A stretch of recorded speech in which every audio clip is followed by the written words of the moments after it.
प्यारे बच्चों, हिंदी की कक्षा में आप सभी बच्चों का स्वागत है। आज हम एक कविता पढ़ने जा रहे हैं।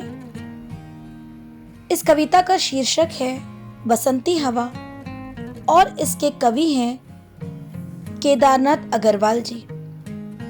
अपनी इस कविता को शुरू करने से पहले मैं आप सभी बच्चों से निवेदन करती हूँ कि आप प्लीज़ मेरे चैनल को सब्सक्राइब कीजिए, मेरे वीडियोस को लाइक और शेयर ज़रूर कीजिए, बेल आइकन को प्रेस कीजिए जिससे आपको मेरे वीडियोस की नोटिफिकेशन मिलते रहेंगे। आप सभी का बहुत बहुत धन्यवाद अपने प्रेम और सहयोग के लिए। तो आइए हम अपनी कविता शुरू करते हैं। बसंती हवा।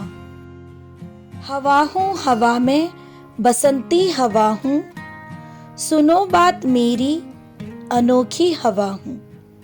बड़ी बावली हूँ बड़ी मस्त मौला, नहीं कुछ फिक्र है बड़ी ही निडर हूँ।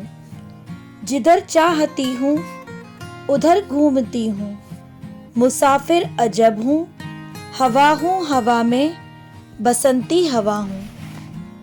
चढ़ी पेड़ महुआ थपाथप मचाया, गिरी धम्म से फिर चढ़ी आम ऊपर, उसे भी झकोरा किया कान में कू।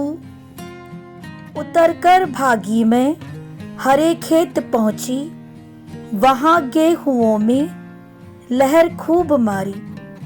हवा हूँ हवा में बसंती हवा हूँ। पहर दो पहर क्या अनेकों पहर तक इसी में रही मैं। खड़ी देख अलसी मुझे खूब सूझी, हिलाया झुलाया गिरी पर न कलसी। इसी हार कोपा हिलाई न सरसों, झुलाई न सरसों। हवा हूँ हवा में बसंती हवा हूँ। प्यारे बच्चों, बसंती हवा इस कविता के कवि श्री केदारनाथ अग्रवाल जी हैं। प्रस्तुत कविता में कवि ने हवा को अनेक रूपों में अभिव्यक्त किया है। कवि की बसंती हवा अनोखी, बावली, मस्त मौला तथा निडर बनकर एक स्थान से दूसरे स्थान पहुंचकर सब में स्फूर्ति, आनंद एवं ताजगी भर देती है। प्यारे बच्चों, हमारे देश में 6 ऋतुएं होती हैं। इन ऋतुओं में बसंत ऋतु को सर्वोपरि ऋतु माना जाता है। बसंती हवा बसंत ऋतु में बहती है। बसंती हवा बावली, निडर और मस्त मौला होती है। उसे किसी बात की फिक्र नहीं होती। वह ऐसी मुसाफिर है जो जहाँ चाहे वहाँ घूमती है। बसंती हवा का कोई घर नहीं, प्रेमी नहीं और न कोई दुश्मन है। वह घूमते घूमते शहर, गांव, बस्ती, नदी, रेत, हरे खेत, पोखर में चली जाती हैं। वह महुआ के पेड़ पर चढ़ती हैं, उस पर से नीचे गिरती हैं और फिर आम के पेड़ पर चढ़कर बच्चों की तरह के कानों में कू आवाज करके भाग जाती हैं।